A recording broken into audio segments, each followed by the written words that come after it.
Hello, everyone. Thank you for being here. Appreciate you joining this session. My name is Francisco Sayú. I am the VP for Productivity and Sustainability for the Wisconsin Economic Development Corporation and a former Emerging Technology Director for Renew.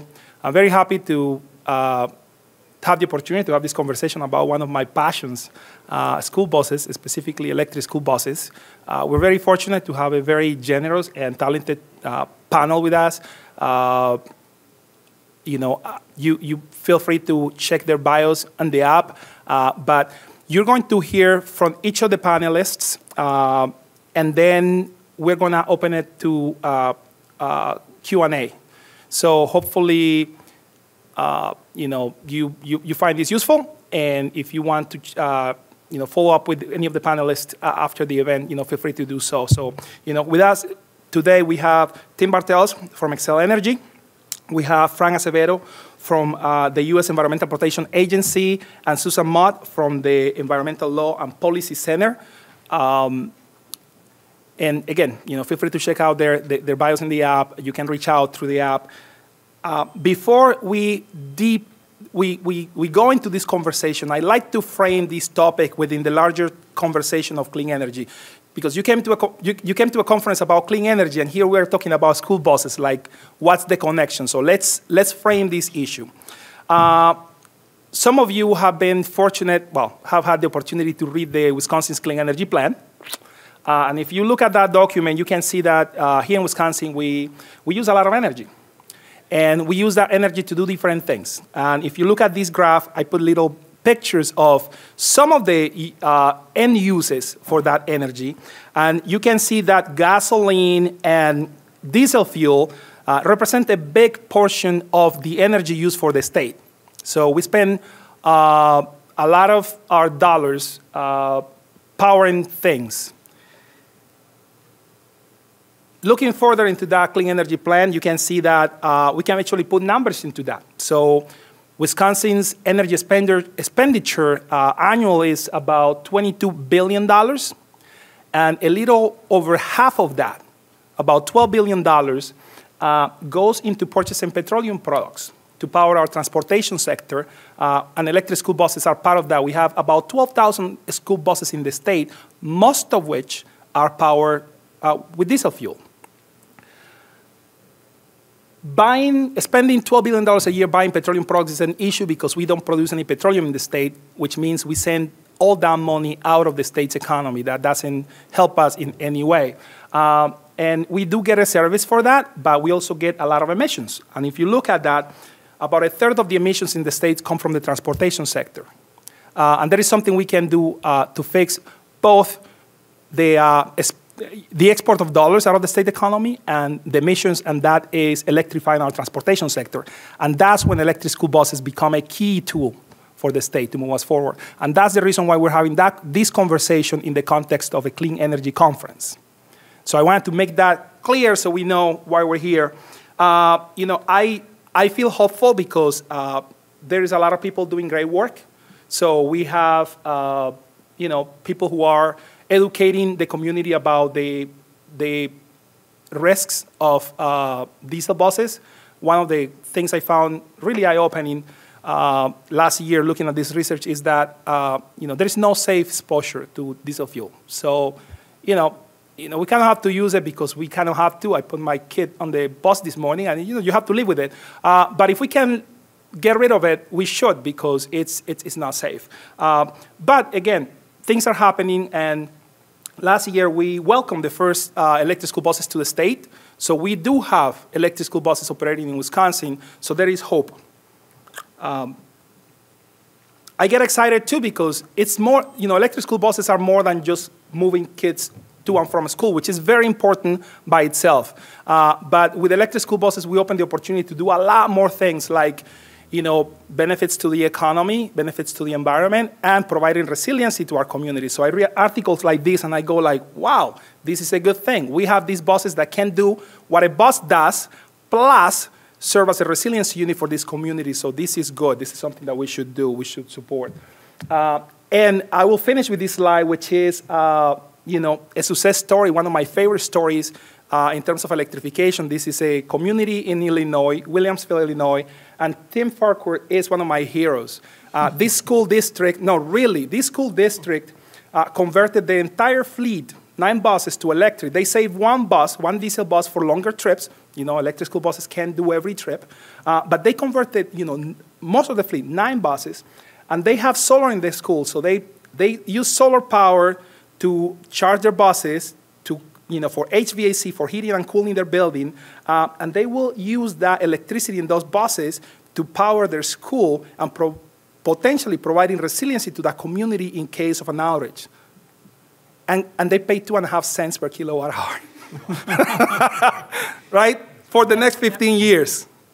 So it's like, wow, is that possible? Yes, it is, and we can do it. So, hopefully today we can, understand some of the barriers that we have in Wisconsin, learn about what's happening in other places, learn about things we can do better, and then go out inspired to support our communities in this transition. So I'm going to stop talking, and I'm going to pass the mic to Susan. Thank you. Thank you, Francisco. Tim's one of my heroes, too. I just got to interview him earlier this week. It was a pleasure. Thank you, Francisco. So my name is Susan Mudd. I'm with the Environmental Law and Policy Center. I was a longtime resident of Wisconsin, but now live in Chicago. But it's really a pleasure to be here with you today. Okay, Francisco, let's see. How do I do this? Space bar. Space bar right here. Okay. Okay, so this just shows you that the organization that I work for is a regional organization, just so you have the perspective of where I come from in terms of working on this issue. Why electric school buses? Francisco certainly gave you the large picture in terms of costs for communities, resiliency. He touched on health. As he mentioned, diesel school buses are not something we want to put our kids on every day, both from the perspective of their individual health, but also for our climate health, because black carbon is a climate forcer. I'm going to get into health in a minute, even though we were told in the session earlier that I probably shouldn't only talk about health to conservative audiences, but this is not a completely conservative audience, so we're going to at least touch on it, because it's one of the reasons we care about. Opportunity knocks. Dr. Ryan Crone mentioned money, which we're going to talk about, and money that's now on the table for electric school buses. This was not the case a few years ago. It will not be the case forever. The moment is now for money for Wisconsin and other communities, school districts to take advantage of. Both money that's upfront and money that comes later with tax credits as direct pay. On the health front, 25 million kids a day across the country ride school buses. As Francisco mentioned, most of them are still diesel. Kids are particularly vulnerable to air pollution because their lungs are not fully developed. Asthma is the #1 chronic disease among American children now, and exposure to diesel is a contributing factor to it. Certainly not the only factor, but a contributing factor. And for kids who are wheelchair bound, which is a significant percentage of those who ride school buses, they are among the most vulnerable and the longest exposed, because as you've probably noticed, the wheelchair access to most school buses is usually at the back of the bus, right next to the tailpipe. So it's really, especially for those kids, we need to be moving them into cleaner vehicles. One last thing on benefits of why going to electric. The University of Michigan School of Public Health did a study where they measured children's lung growth in old diesel school buses, and found that if we got kids out of old diesel buses, we could save 14 million school day absences per year in this country. So time to take action. Other studies have shown that getting kids out of diesel and into zero-emission buses can lead to higher academic performances. So lots of good reasons. This is a little background. Francisco asked me to give perspective on where Wisconsin is versus other states and across the nation in terms of electric school buses, where things are happening. So Wisconsin, like other states, got the benefit of the VW settlement. Years ago, you may recall that VW was found to have violated the Clean Air Act, and every state, because they knowingly sold diesel cars that violated the Clean Air Act standard for nitrogen oxide emissions, which is one of the things that comes out of all these vehicles. And Wisconsin got a good chunk of money. Unfortunately, Wisconsin did not choose to allocate any of those funds for electric school buses as surrounding states did. And that meant that Wisconsin sort of didn't get to start as soon as other places with looking at having funds available to help transition the fleets. In the states on the map, these states allocated money for electric school buses, and therefore there are electric school buses before the ones in Palmyra, which we're thrilled with the ones in Palmyra that you heard Dr. Crone talk about today. But these states already have some experience and school districts that are testing electric school buses and that can share their learnings. And this is important because most of us still haven't seen electric school buses. Most of our school officials haven't yet experienced them, but there are other people in the region now with on-the-ground experience, in addition to Palmyra, who can help with the learnings, help with what went well, what didn't go well, et cetera.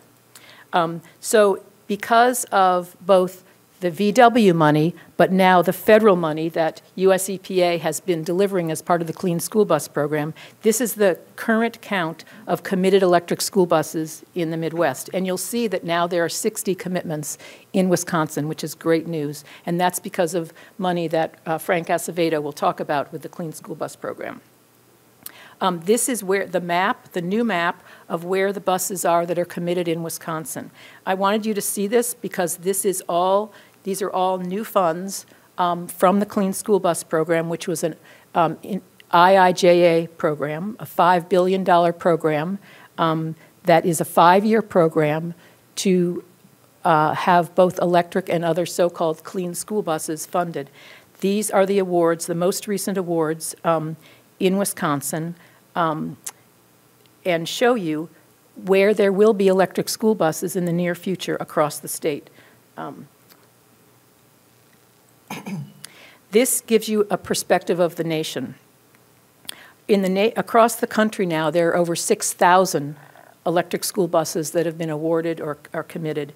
You'll see the size of the circles gives you a sense of the number, but you'll see that it's not uniform across the country, but there are now going to be electric school buses in communities in just about every state. And Frank will correct me if I missed a state, but I think there might be one state where there isn't yet an electric school bus that's been awarded funds. Francisco mentioned, and he mentioned specifically the connection with the grid. Electric school buses are a unique electric vehicle in terms of their ability to help the electric grid. This is an important thing that makes them different than other electric vehicles. So when you think about school buses, you think like, how much time do school buses actually run? And it turns out, over the course of a year, it's something on the order of 7 to 10% of the calendar year is when school buses are actually transporting kids.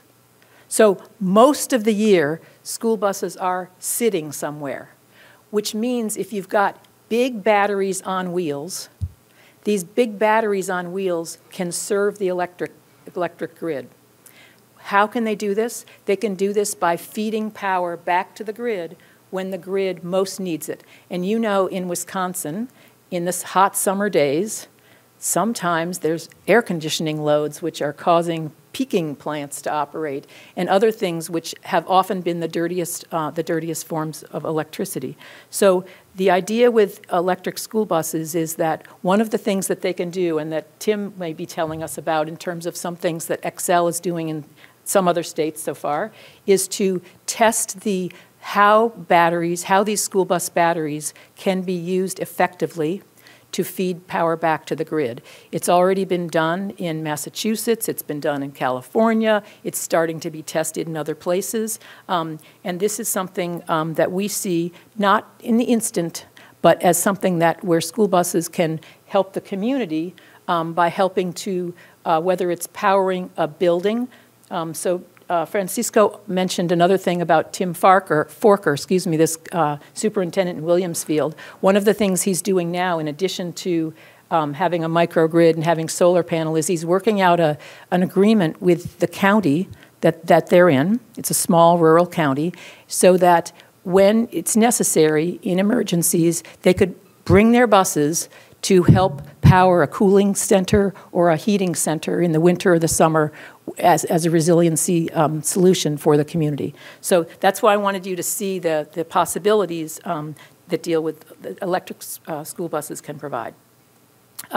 Lastly, sorry about all the text, but this is just a reminder to me. You don't have to read it all. What can we do in Wisconsin to accelerate the adoption of these electric school buses? You know now that there's federal funds. You know that there's utilities that are interested, and Tim will talk about this. But specifically, what can be done? Well, first of all, the school districts like Palmyra Eagle and like the map that I showed you, the school districts that are starting to adopt in Wisconsin need your support. They need to know that you care, and they may need help. They may need to know that you're interested and to help get the word out and to help have other people see the buses and experience the buses, because it's not yet universal. What we hear from school districts is that of course, there's always problems with any new technology, right? Nothing's perfect, right? But overall, the experience with most of the places that have electric school buses has been good. Do they operate in the winter? Yes, amazingly, they do. They do. Can they handle the long routes? Well, usually you don't want to start with your longest route. You start with the short ones. You start with the ones in the city. But even with rural districts, there's usually, like not every route is 150 miles, you know. So start and help get the word out. Work with the electric utilities, the munis, and the co-ops to help them have programs that help your school district adopt electric school buses. This is something that's not uniform across the country and not uniform even in Wisconsin. There are programs that help with the infrastructure needs, part of which is funded by the Clean School Bus Program, but not all of it. And this is something where utilities can be and are critical. So making sure that conversations are happening with utilities so that they have, for instance, make-ready programs for charging infrastructure and tariffs, otherwise known as rates, which help with school districts being able to move towards electric. One of the things that's sometimes been a barrier is what kind of charging equipment will be installed across the country with this new other program called NEVI that we all hear about, where there's going to be electric chargers all over the highways across this country. But each state controls how that's done in their state and how those NEVI dollars are used. And if they're only being dealt with, if they're only addressing the needs of cars, they generally won't be addressing the needs of the bigger vehicles like buses. So think, for instance, if you're pulling into a gas station and you can pull through, that's the kind of charging equipment that's needed for a bus. You don't want one where people are backing up with a big school bus and there's people behind in their car. So there's simple things that can be done like that. Lastly, work towards setting a goal for the future. How can Wisconsin be one of those states that sets a goal for itself and says we want to transition our fleet? That's a long-term one, but one worth having. This is our vision. I'm glad to answer questions when it's time, and thanks for having me. Okay, go ahead. Well, now we're going to hear from Tim. Oh, good. Go for it, Tim. Yeah, thank you, Francisco, and thank you, Susan. So my name is Tim Bartels. I'm a commercial electric vehicle account manager with Xcel Energy. I primarily work on customer-facing solutions. In addition to that, I work on project managing all the projects under those programs and products and services that we have. So I'm really going to talk about partnerships today, partnerships with utilities and kind of best practices. I'm going to go over about a full day of material in 5 minutes, and then happy to answer questions. So, so really first, just a little bit about Xcel Energy, and I'm not sure why this slide came through weird, but the states that are darker is where we have service territory. We have service territory in 8 states under 4 operating companies. And one of the unique things about our service territory is we serve over 500 communities across those states. And across the communities, we have different policymakers and regulatory bodies that we work with. So we're really in a unique position to hear directly from our community leaders, our regulatory bodies, and policymakers to really understand what the needs are, where the key industry gaps are, and then build products and services around that. And that's exactly what we're doing through our EV products, which I'll talk about how utilities can best address that. Xcel Energy is also a leader in clean energy. So we have a vision to deliver carbon-free electricity by 2050. And really the cool part about this story is, utilities as a sector have always been a leader in carbon emissions.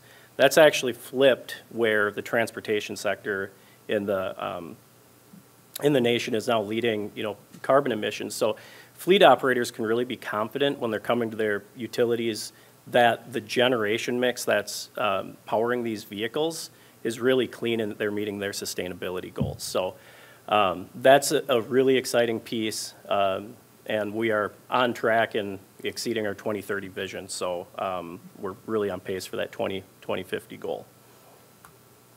So I mentioned that this industry really requires partnerships, right? So this slide really outlines the conversations that we need to have when we talk about infrastructure. You can't talk about electrifying any sector, especially electric vehicles, without having that infrastructure conversation. So that's distribution planning, capacity planning, all the secondary equipment, the breakers, what voltage, can you do this on single phase power or 3-phase power? What type of charger do you need connected? And then ultimately, the vehicle comes into the conversation as well. Unfortunately, from a utility standpoint, we tend to see this go from right to left, right? Fleet operators look at a vehicle, and then they look at the charger, and then they look at the secondary equipment at their building, and then we get the call. Really, we want to elevate that conversation on the front end and work to address these conversations from a full, from a planning perspective, and really have that conversation on the front end. These projects are new in our communities, and I say that a little bit tongue-in-cheek because I've got a 1922 Cushing handbook, electric vehicle handbook, and the really cool thing is it's the same conversations we're having today, right? It's battery technology, it's how to charge, it's cost of charging, it's infrastructure. The big thing that's changed is tech, right? These products are really viable in the market today. These predictable, like specifically for school buses, these fleets are very predictable, so they just make sense. I'll talk about how we can validate that with districts. So we've created programs on 3 core pillars, and I know a lot of our industry peers, I know everyone here isn't a stakeholder under Xcel Energy, but utilities in general can look at 3 different ways to, or 3 core pillars to really address these industry gaps. The first piece is education and advisory. Using utilities as a partner on the front end can really help break down barriers. So we do community outreach, community planning, and then that last one specific for school buses, our districts can come to Xcel. We do full telematics studies and really identify what products or what buses work. And the better question to ask is which ones don't work, right? How much resiliency with the other fleet fuels do you need still built into their district as the industry catches up? The second piece is reducing costs, right? Cost of infrastructure is a huge barrier. The EPA program does not pay for utility upgrades, in this case. And so we're designing programs and have programs in market that really cost share that and drive the programs down, or drive the cost down to implement that infrastructure. And then that last piece is reducing bills. So we do this in a lot of different ways, but specifically for fleet operators is really just educating, ensuring that operators understand what their best charging options are, what the best rate is, and really understanding that how to best operate the charger to drive the fuel down for that vehicle for current operations and long-term operations. So lastly, just talk about a success story, and then I'll pass it off to Frank. Granton School District, I was just down there on Tuesday. We just welcomed 5 fully electric buses, and their district administrator recognized right away that infrastructure was either going to make or break the project. And so he actually contacted Xcel Energy and their facilities manager with CISA and asked us to present to the school board. So we sat down with the school board, which then spurred probably the second biggest challenge that I didn't realize until then, is that the school board and working with the school board is probably the second biggest challenge outside of just the funding and everything else that goes behind that. So we were able to engage the school board. We provided several solutions to bring infrastructure in. Ultimately, we brought a 3-phase service in. I'm not going to get into the technical piece, but there's a lot of capacity conversations that need to be had. So we had those conversations, really delivered a successful project, and it was a net zero cost to the district between infrastructure, the EPA funding. So it was a win-win, win for the taxpayers, win for the students, and win for the community. So we'll be really excited, hopefully, to be doing a ribbon cutting shortly at the end of the month when these buses hit the road. So we really are trying to drive the industry forward, through our solutions. Really happy to be here. I'm going to stop here and pass it off to Frank. So thank you.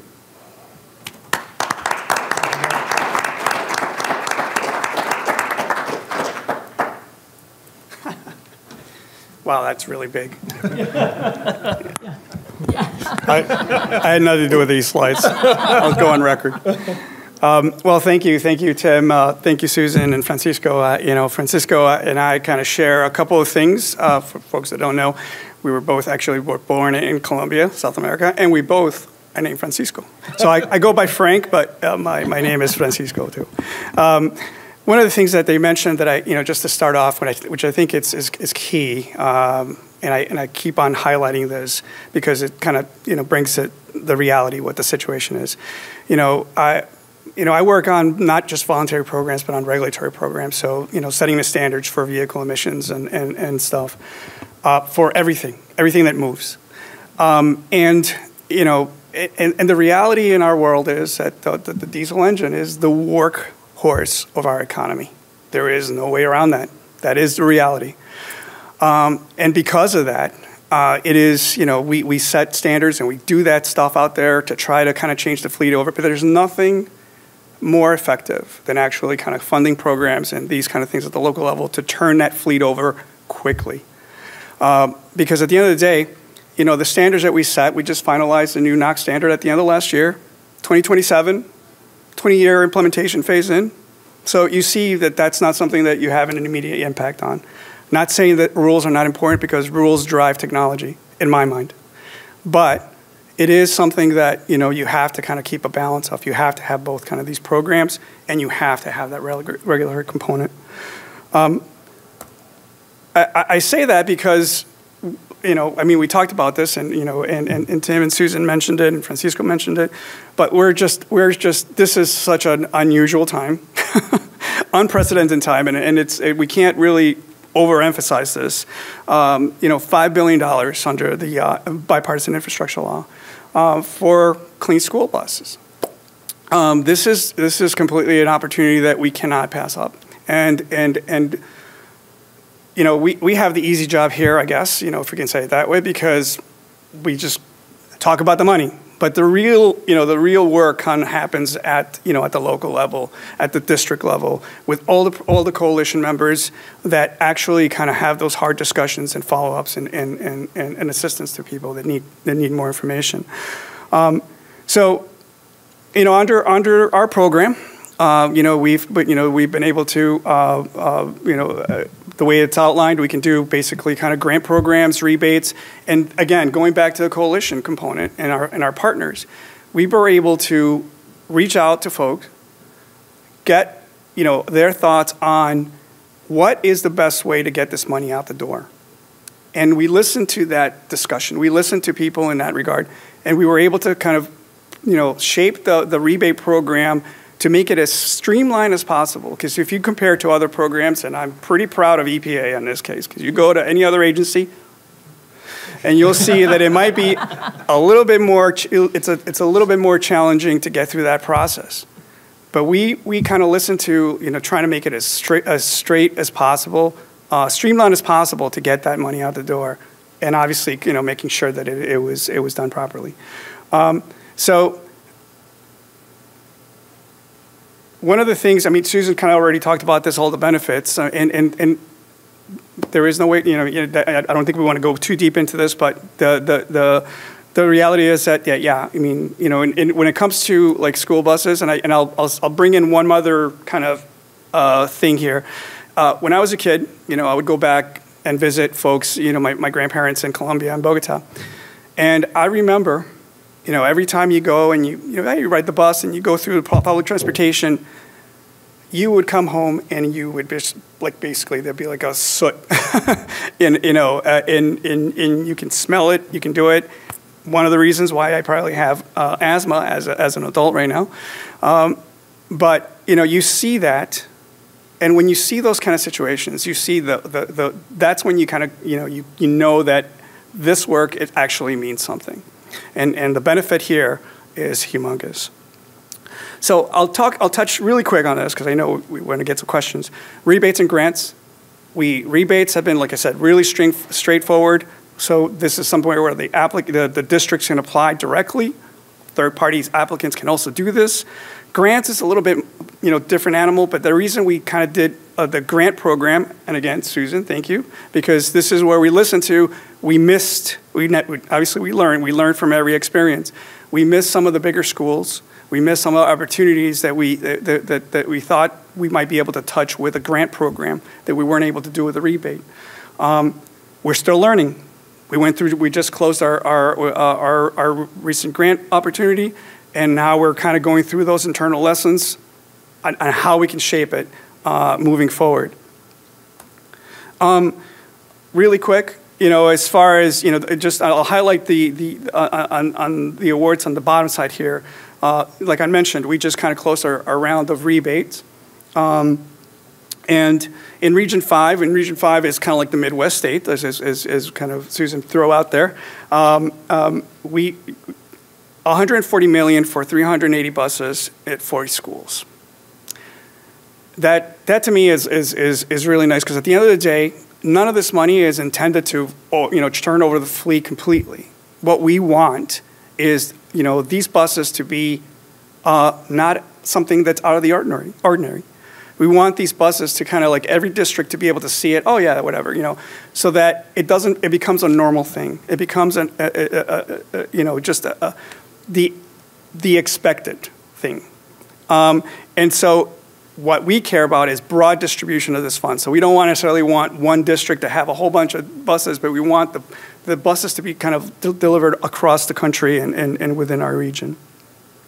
And I think we've done, with our partners, we've done a good job at kind of like making sure that the message goes out to the broad distribution. This is kind of, I think Tyler put this up here to show kind of a little bit of some of where the districts that receive funding under, and I think Susan had that up there before, under our 2 rounds of funding that we had so far. One of the things I do want to mention is right now we currently have our rebate program open. So the third funding opportunity, second rebate opportunity. It was supposed to close this week. It was extended. It's a Valentine's Day gift, right. Until yeah. we got a couple weeks. And the reason for that was, I think, again, we kind of learning from experience, right? As part of this round, one of the, we mentioned 2 things that we saw under the first round of rebates where we had kind of problems and money was kind of coming back. One was not, districts not communicating with the utilities up front and then running into issues as far as like additional unexpected costs at the end of the day. So one of the things that we asked for is kind of documentation to show that you have communicated with the district. And 2, the other reason is the school board's not being aware that the districts had been applied or somebody had applied on their behalf. And then once they get there, then you run into a problem. It's like, well, we didn't know you had applied for this and we're not really sure. So we asked for documentation showing that communication has been had with the school board, so they're aware that someone has applied on their behalf for funding, or that the school district has applied for it. The way that we initially kind of worded that, it sounded like it was a commitment, and I think that was not the intent of that. It was more of a communication, just awareness. So as part of that, I think we saw some hesitation in the applications. I personally think that there's a couple other reasons that I think that are involved there. But at the end of the day, that 2-week extension I think will help us, because in addition to that, because there hasn't been a lot of it, we're still kind of, we allotted at $500 million for this round, right? And I think a week ago we were not hitting that threshold. So what does that mean? That means that I think folks that have been applying and that apply have a very good shot at getting funding at this point, right? Now, we have, like I said, we have 2 more weeks, so we'll see where that goes. But even if we double that, I think, the first round we had $4 billion of requests, $4 billion. The other difference in this round is that, we had not only the priority districts that we had identified early on, because there's priority for in-need tribal and rural districts, but under this round, non-priority districts have a fair shot. So there's a pool of money for priority districts, a pool of money for non-priority districts, and so I think we're encouraging everybody to do that.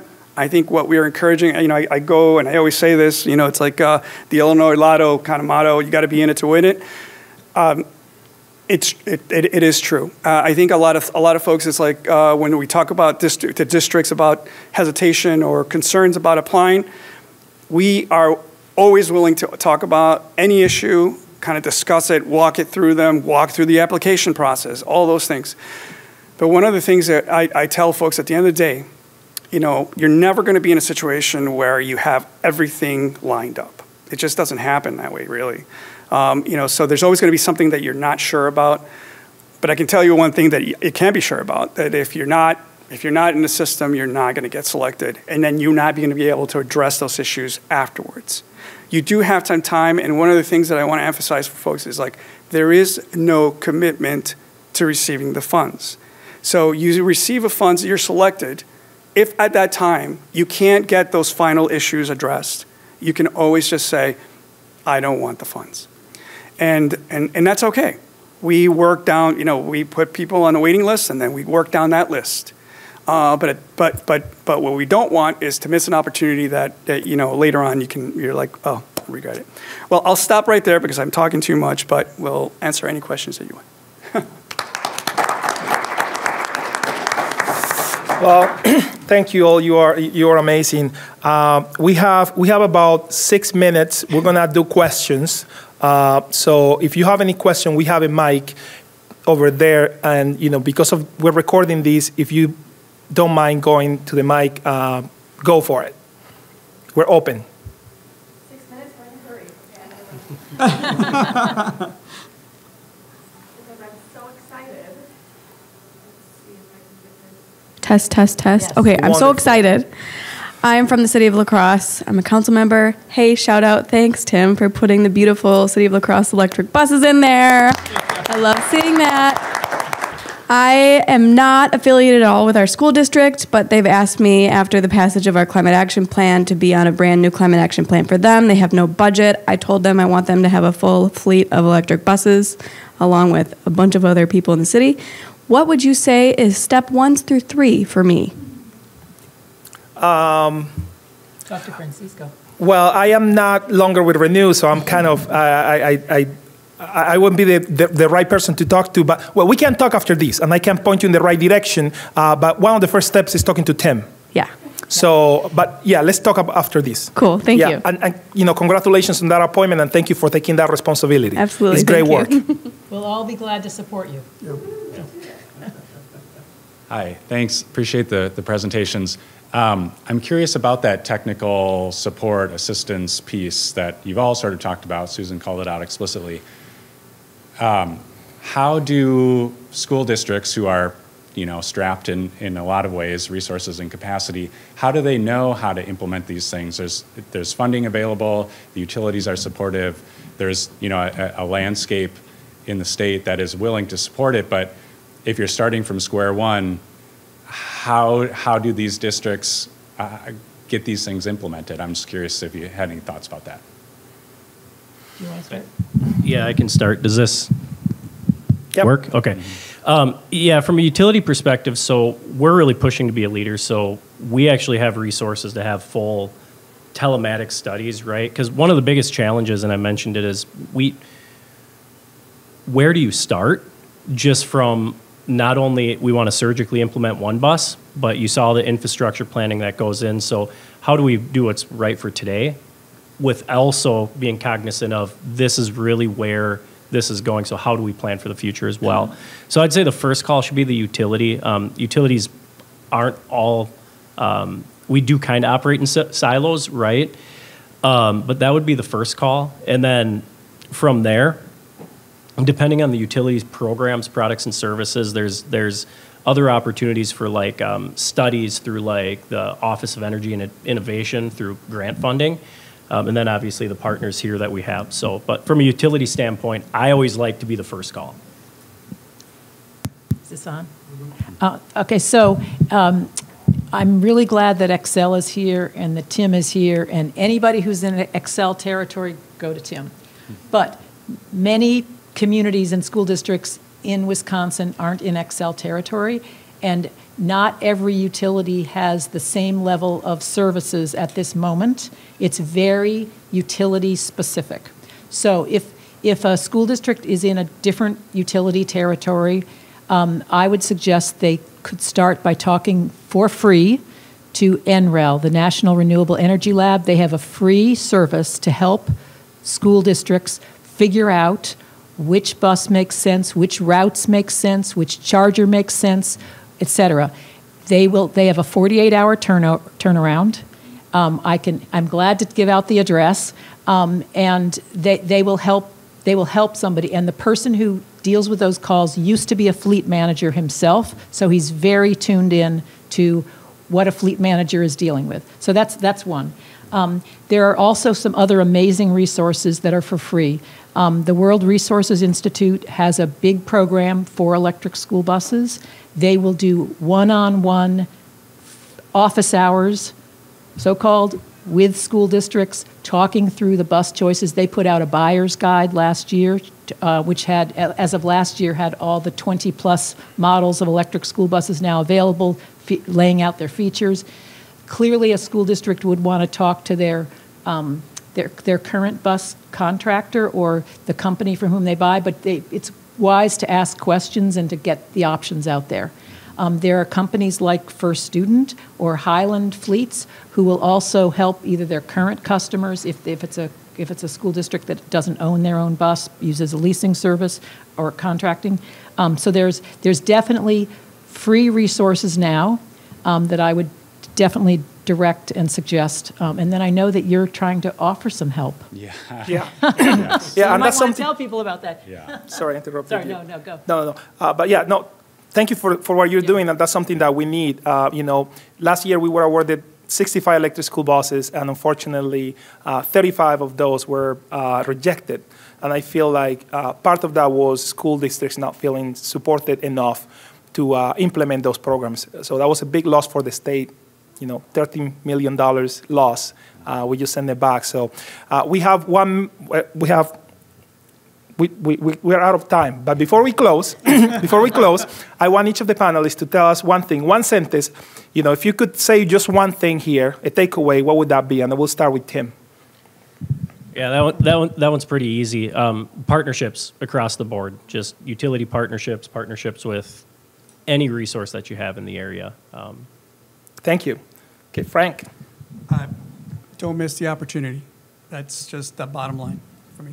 Susan. Help your school district get to the point of applying for money while it's available. All right. You heard it from the best. So thank you so much. Thank you for being here. Thank you.